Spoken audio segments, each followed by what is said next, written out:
We're seeing the sort of very, very slow take-up and adoption. It feels like a minority of property companies are getting this and trying it. How long will it take for tech to be ubiquitous across property? My personal prediction is probably not that long. I think within about 5 years. I think what we're certainly finding is that companies are still at such varying levels of sophistication. So you can have conversations with somebody at this level, but sometimes also having conversations at this level. But I do think the rate of change will increase over the coming 5 years. Yeah. I think that, I mean, tech has been in property for a long time. Before the word prop tech was even coined, you had Zoopla and Rightmove were the original tech companies for the property industry. So tech's been there for quite a while. I think we're in a stage at the moment of like efficiency and streamlining and how can the industry be done better and faster to remove the administrative element of everybody's day job. So I think we're in a place at the moment where a lot of people are adopting technology just from an operational point of view to bring in operational efficiencies, but we aren't quite.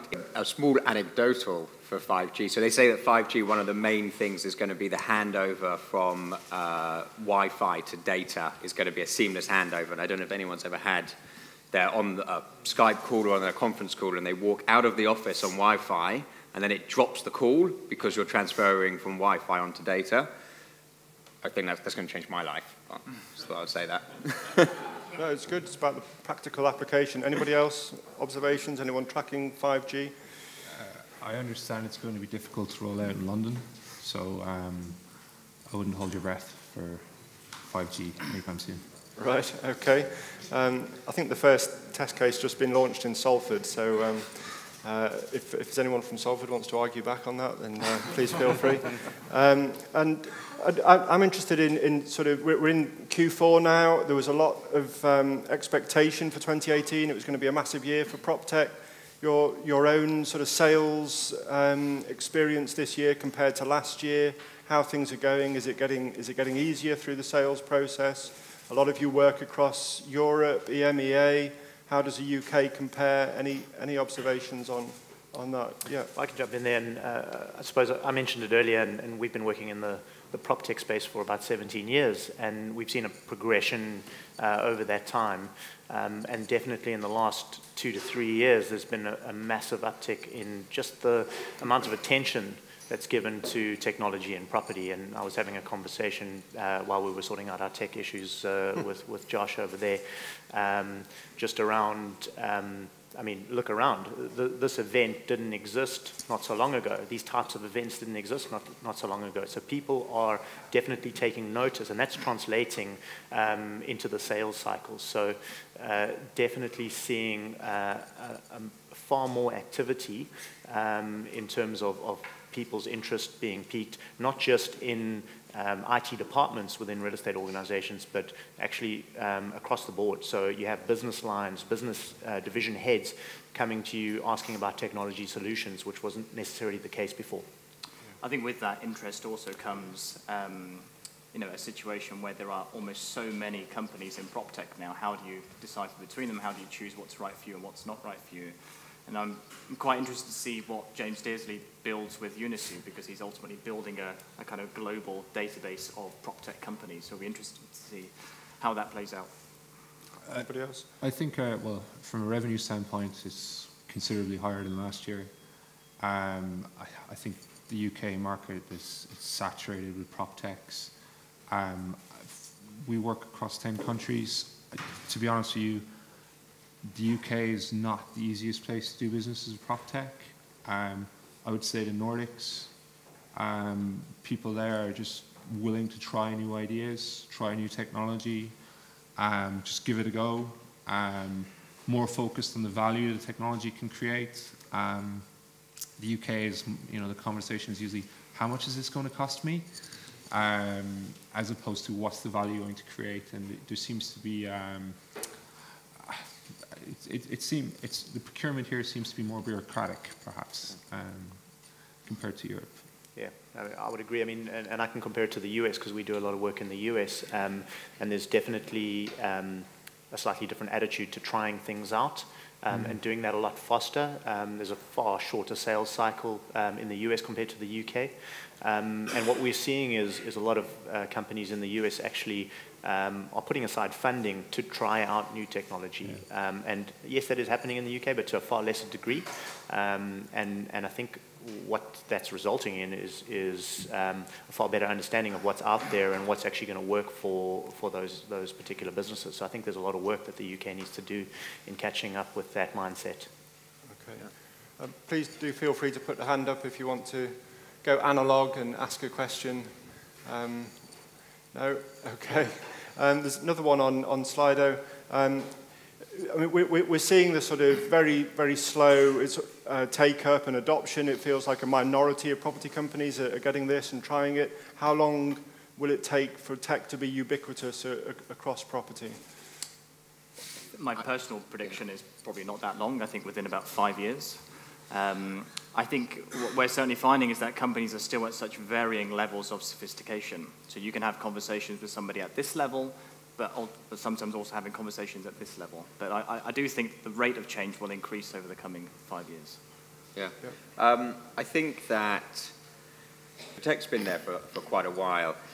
I think we're in a stage at the moment of like efficiency and streamlining and how can the industry be done better and faster to remove the administrative element of everybody's day job. So I think we're in a place at the moment where a lot of people are adopting technology just from an operational point of view to bring in operational efficiencies, but we aren't quite in a stage where people are ready to, push the boundaries of what property and technology can really do for the industry.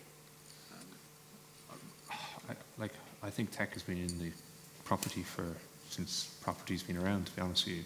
I think it's more the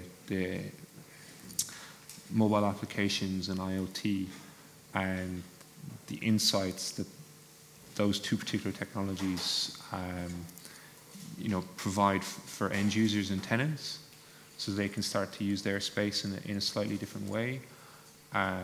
Commercial real estate, I think, is just going to be driven by tenants, to be honest, and their staff's expectations. I think property companies are going to respond to that. And it's very difficult for a property developer to invest in technology because, if you start a project today, it won't be finished probably for 3 to 5 years. So who knows what technology is going to be around then? If as a technology company, if you can't retrofit it to a building, you're wasting your time. Yeah, I mean, I think it's, as both panelists have mentioned, it's been around for as long as most of us can remember. From my perspective, I see it more as your traditional ERP systems, right? Your property management systems. Those have been around for years and years, and those are integral parts of the way real estate companies run their businesses, right?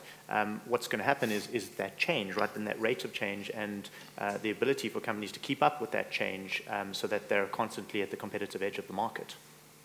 Absolutely. Okay, final question before we break. Question from Eden Dweck on Slido.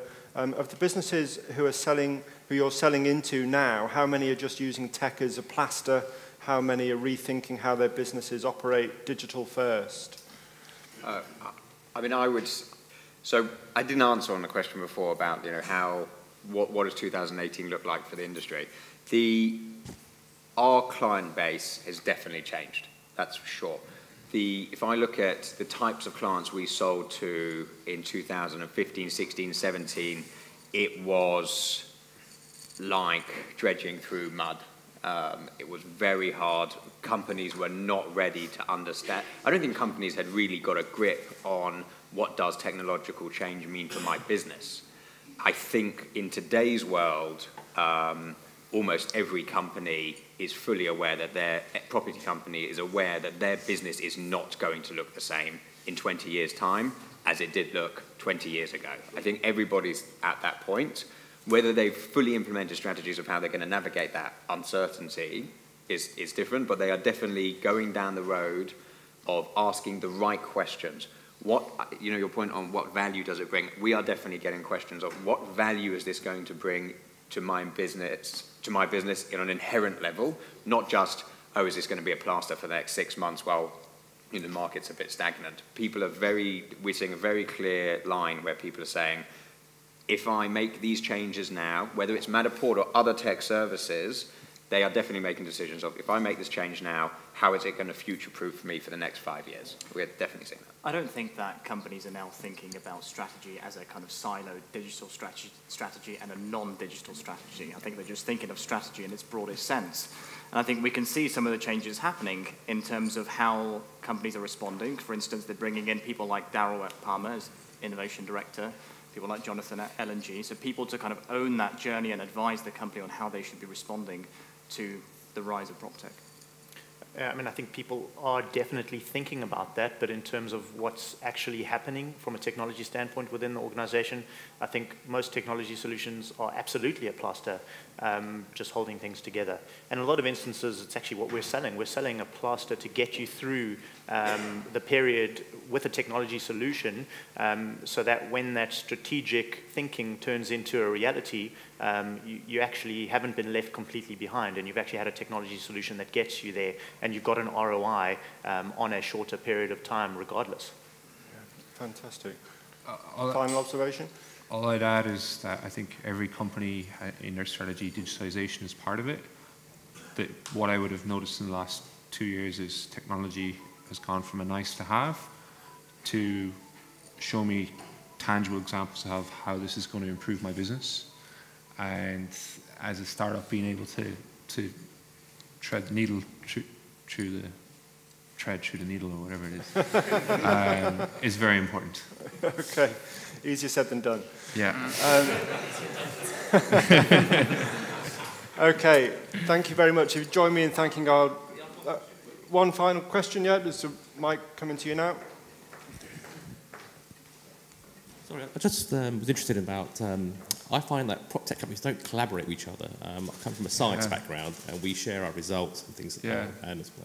And I find it very hard when I approach, especially IoT companies, to say, well, can we combine the data? Because it's not about the sensor. Yeah. It's just a beam of light. What you're selling is the data and the analytics behind it. And it's an odd industry because if you think about technology that you get in cars today was originally in Formula One. But I would say that most people's homes are smarter than their workplaces now. Why do you think that is? Why do you think the consumers got it first rather than the business? Is it for him? Anyone. I can go really quickly. So B2C has definitely gone first. I think that's across the prop tech industry, the consumer is pushing the demand. So if you look in residential agency versus commercial agency, residential agency has been forced to make the change much faster. Whether they like it or not, they're being forced to make changes. Commercial, where it's B2B and it's a slightly slower transaction volume, longer sales cycle, they are in the luxurious position to take the lessons that residential are learning from the consumer pushing that demand. That was my little answer. I think you mentioned a very interesting word, collaboration. You're right, collaboration in prop tech is non-existent. It's, to be honest with you, I think all prop techs are in survival mode and the fittest will survive and hopefully hope to dominate the market in the future. What's very, very interesting is, and we come up against this challenge all the time, is when we install our technology in a customer's office environment, they have legacy systems. And you all know who the systems are, the room booking providers and whatnot. And integrating systems is nigh on impossible. Or there'd be so many frustrations with it because that idea of collaborating and sharing data didn't exist. And that's to be honest with you, I think it's holding PropTech back a bit. And it's perhaps stifling growth. But that's the nature of the beast at the moment. Anybody want to make a stab on why consumer was first?